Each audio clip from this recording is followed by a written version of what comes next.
been thinking a lot about how some people seem incredibly kind on the surface, yet something about them feels off. Not openly cruel, not obviously toxic, just unsettling in a quiet way. That's often how it starts. Truly harmful people are rarely loud villains. They blend in, they smile. They learn the language of kindness without actually practicing it.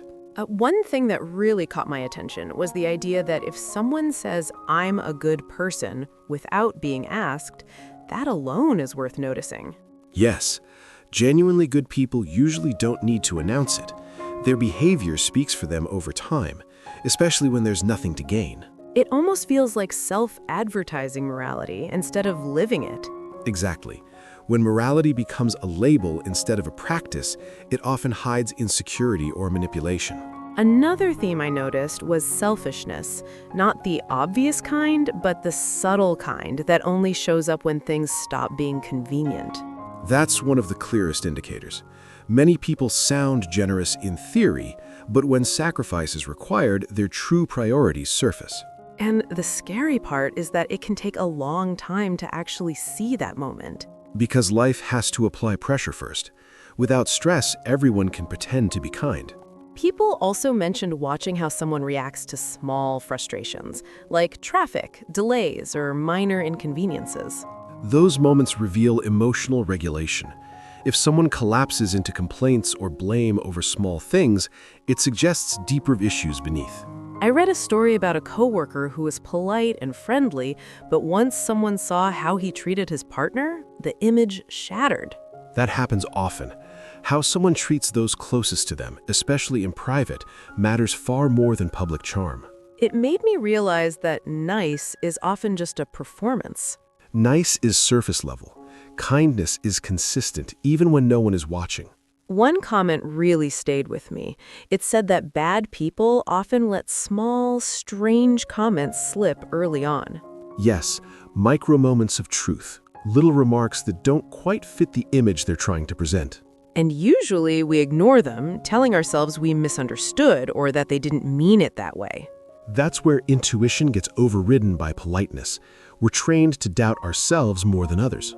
Someone admitted they used to give people too much benefit of the doubt, even when their gut felt uneasy. Many of us do that. We confuse empathy with self-betrayal. It's painful to admit how often we excuse behavior just to maintain harmony. Especially when we want to believe someone is good. Hope can be blinding. There was an example about sexist or demeaning comments made very early on, disguised as jokes or opinions. Those are tests, subtle probes to see what they can get away with and whether you'll challenge them. If you stay silent, the behavior escalates. Yes, silence is often interpreted as permission. One person said their younger self ignored these signs because the person was nice 95% of the time. That's a common trap. We minimize harm by averaging it out instead of recognizing patterns.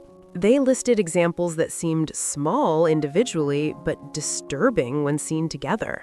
Context matters. A single comment may mean nothing, but repetition creates a psychological fingerprint. What struck me was how dismissive those comments were of others, calling people stupid, criticizing groups, showing contempt. Contempt is a major warning sign. It reveals how someone views human worth. And contempt often comes out casually, without reflection. Because it feels justified to them. They don't see it as cruelty, but as honesty. Another idea challenged the usual advice about being rude to waiters being a red flag. Yes, that's become almost cliché. The deeper issue is how people treat those who are useless to them. People they can't benefit from socially, emotionally, or professionally. Exactly. Some people maintain relationships purely based on utility. So you can learn a lot by observing who someone keeps around them. And who they discard once that usefulness is gone. There was also a warning about overly friendly people who rush to bond immediately in new groups. That can be a sign of boundary issues or hidden agendas, though not always. It's not about judging instantly, but about staying observant.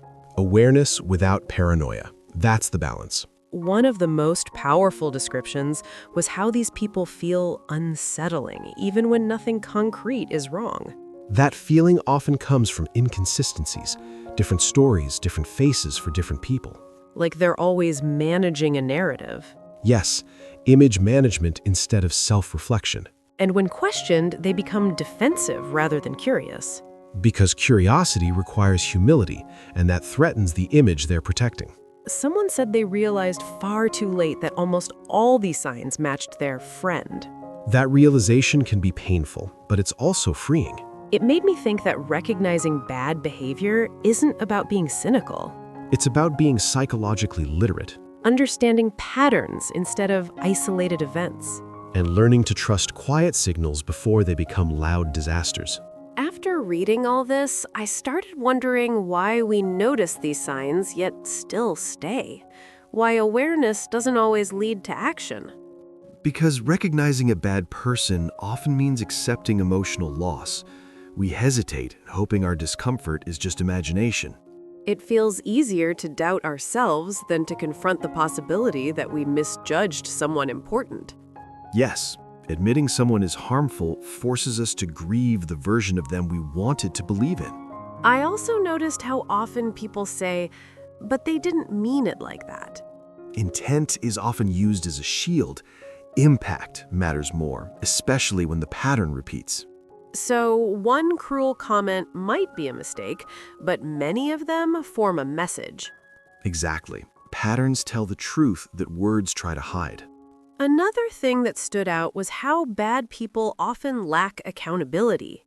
They deflect, justify, or blame circumstances.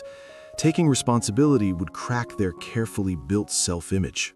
And when you calmly point out inconsistencies, they react emotionally. Because you're threatening their internal story about who they are. It's interesting how they often see themselves as victims. That's a powerful narrative. It allows harm without guilt and criticism without reflection. I've realized that truly kind people don't need to defend their goodness. They stay open to feedback, they reflect, they adjust. Bad people, on the other hand, protect their identity at all costs. Even if it means gaslighting others or rewriting events. Another warning sign seems to be how they talk about people who are no longer in their lives.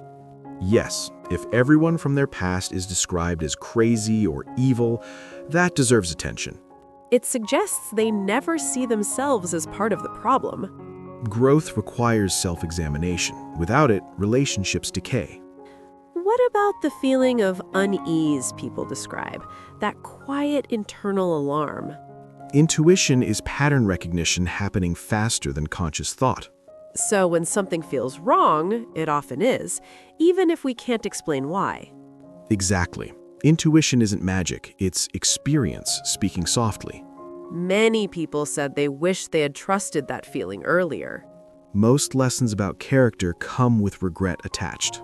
It seems that bad people rarely change unless something forces them to. And even then, change is rare without genuine humility. So the goal isn't to diagnose others, but to protect ourselves.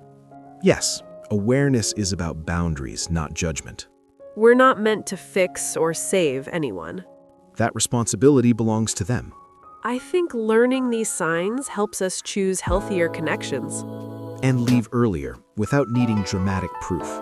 Because staying too long teaches the wrong lesson. It teaches them that their behavior is acceptable. So maybe being kind also means being willing to walk away. Absolutely. Self-respect is a form of kindness. In the end, good people aren't perfect, just honest. And bad people aren't always obvious, just consistent. I guess the real skill is learning to notice consistency. And believing what you see, not what you hope. That feels like a quiet but powerful form of wisdom. It is, and it usually comes after hard-earned experience.